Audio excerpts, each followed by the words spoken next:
We have been using smartphones long enough to find them far too common.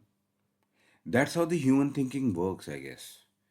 We get excited about something new, scoff at it first, tom about it later, and normalize it to the extent of not even thinking about it. That is what smartphones have become to us. We don't think about them until the battery dies, the phone acts funny, or it goes missing. You can find enough reasons on the internet as to why people do this. One of them would be the stagnancy that has been plaguing smartphones for a while. It's not that innovations are not happening in this space, it's just that they are incremental, not awe inspiring. And most of those innovations have largely been happening at the processor, camera, screen, or the UI level. What hasn't changed is the rectangular form factor with rounded corners. The diagonal length becomes longer or shorter, but it remains the same. If you think about it, the differentiation in smartphones today is due to color and the level of reflectivity of the device surface, size, brightness of the display, whether the display has a notch or a punch hole for the camera, and the number of lens circles at the back and their arrangement. Smartphones began to become boring a long while back. Royal, a Chinese company, tried to make a small ding in the growing boredom around smartphone design. They launched the world's first foldable smartphone with a touchscreen display in late 2018. It was not a finished product. It had malfunctions like false touches and not being pocket friendly. Still, that phone brought about a twist to the entire smartphone story that I want to talk about in this episode and what it could mean for marketing. Let's explore if this is the future of smartphones that marketers can fold into.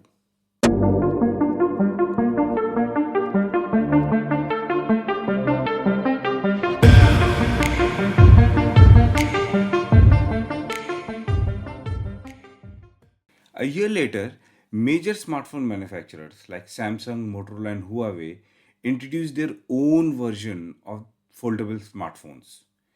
Other brands like Oppo, Vivo, Honor, and OnePlus followed suit. Each introduced their own take on the iconic clamshell mobile phone design from the early 2000s and brought it to the smartphones. Since then, mobile phone brands have been releasing an iterated version of the foldable phones, each improving upon the limitations of the previous one. These foldables come in two variants, flip and foldable. Flip phones have a hinge that splits the two halves of the phone horizontally. When opened, it becomes a larger rectangular touchscreen display with rounded corners, a form factor that most are used to. Foldable phones have a split down the center, vertically, which opens up like a book.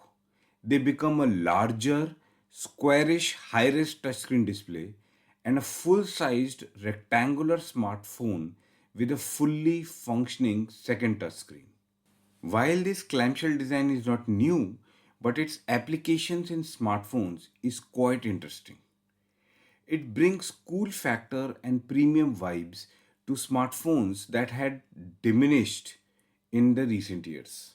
And of course, it brings the much needed respite to mobile phone brands that have been struggling with flatlining of revenue growth. According to the research firm IDC, the share of foldables in the global smartphone market was a measly 1.2% in 2022, and it expects it to grow roughly 3 times to 3.5% by 2027. It's still small but noticeable given the stagnancy of the smartphone market I just talked about. From a user perspective, the biggest attraction is the ability to carry expandable large screen size in a small form factor. In an unfolded state, they can allow for better multitasking in a handheld device through split screen and easier drag and drop functionalities. Folding phones can enhance content experience with a book like experience when reading an ebook or a blog, for example. The expanding or folding and rotating screens can allow for better in app and content experience as multiple UI layouts become possible. Samsung's Fold 3 has a flex mode which does exactly that. Beyond that, productivity gets a boost because with a larger screen real estate, a user can watch a YouTube video on one side and keep an email or chat conversation going on the other side. Multitasking without the need to hold the phone up. Samsung S24 Ultra now has Galaxy AI. Generative AI has now found its place in smartphones. It had to happen, and it has. Now, all this may sound like it's nothing out of the ordinary. Remember, the rectangular slab design that we have been using requires multiple gestures for basic multitasking like app switching. True multitasking would require screen space that can accommodate at least two apps to run simultaneously. Larger devices like laptops, tablets, and desktops are still most suitable for that sort of functionality. Foldables seem to have hit that sweet spot for smartphones, offering large screen size and still being pocket friendly. More than multitasking and adaptive interface layouts, foldables offer some very interesting possibilities for better experience.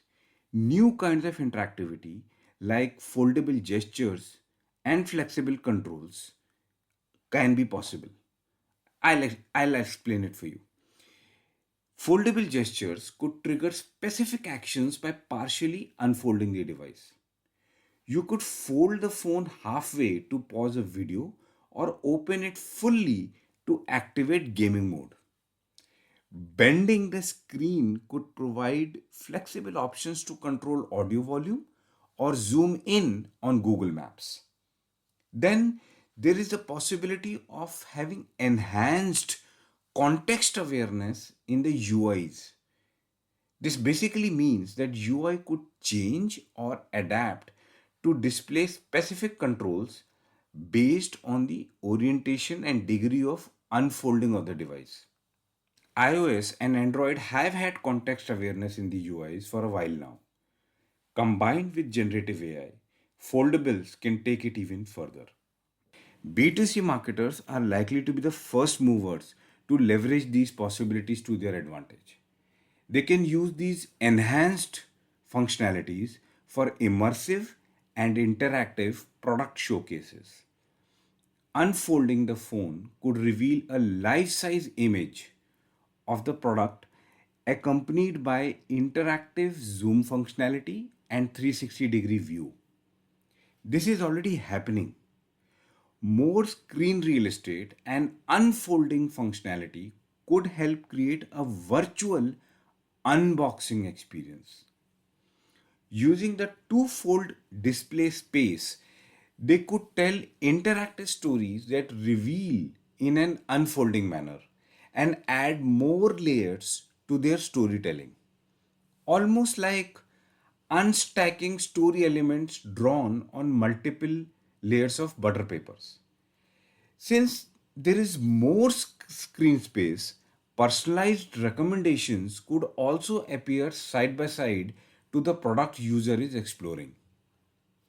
The unfolding function could enable gamification of user experience through interactive games or challenges. This could help create engaging brand interactions and loyalty.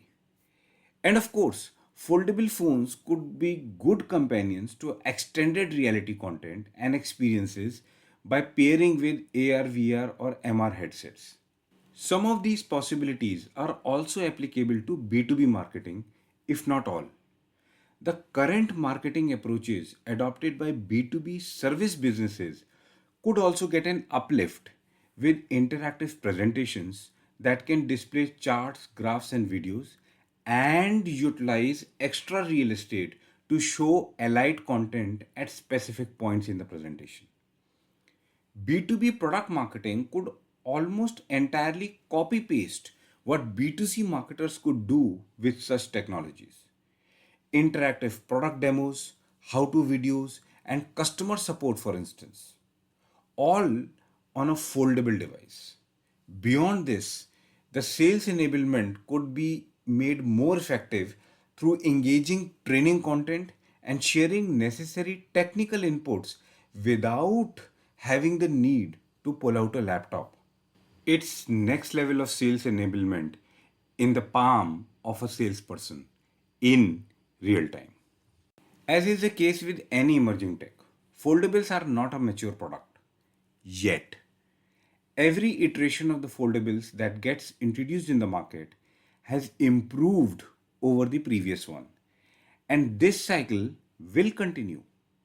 It might get a spike of improvements that make foldables suddenly relevant if Apple or Google or Samsung pull a rabbit out of the hat trick, which is possible.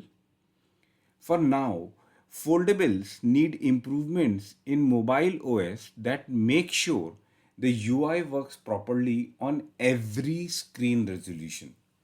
For Android devices, it has improved, but issues still get reported every now and then. Then there is the issue of crease. Foldables use OLED and ultra thin glass technologies that have allowed development of flexible touchscreen displays without compromising on display quality. These flexible touchscreen displays form creases at the hinge, which dilutes the overall user experience. This problem has been solved to some extent, but it's still there and it's still noticeable. Intuitive and user friendly gestures that are unique to a new form factor are what truly create valuable user experiences. Seamless integration of hardware and software is paramount for faster adoption.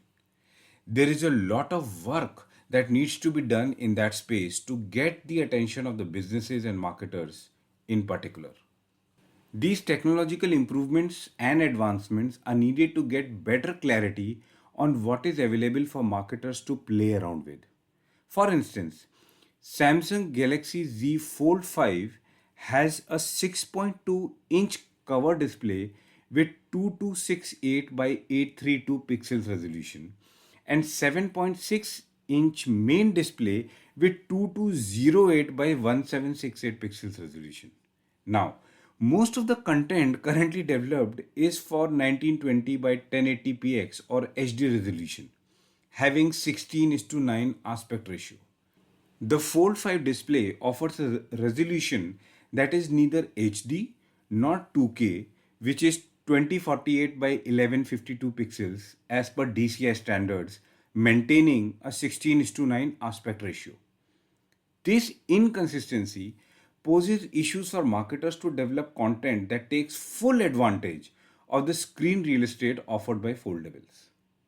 Since this product category is at early stages, phone manufacturers are offering varying cover and main display sizes, resolutions, and aspect ratios.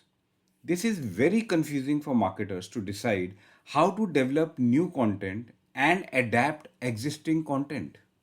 Android in particular has struggled for a very long time to attract app developers due to varying smartphone screen sizes. This is likely to make it even more difficult from a marketing point of view. Having said that, I think foldables have a promising future. Like I said before, primarily because they sit at the sweet spot of having a large screen size and still being pocket friendly. This pocket friendliness does not extend to the price, which is another barrier for their adoption right now. It should get addressed as the technology matures. According to the research firm Canalys, foldable smartphone prices have nearly halved since 2020. This makes the argument in favor of foldables even more compelling. The issue of adaptiveness of content developed and how best it can be served through UI and gesture improvements seem to be formidable barriers for marketers. Maybe AI can be of help? Addressing these challenges, which you can trust companies to do sooner or later, can make foldables an attractive space for marketers to reach and engage customers and get them into the fold. Have you used any of the foldable smartphones in the market yet? If yes, what was your experience? Do share and don't forget to rate and share this episode. Till the next one, peace.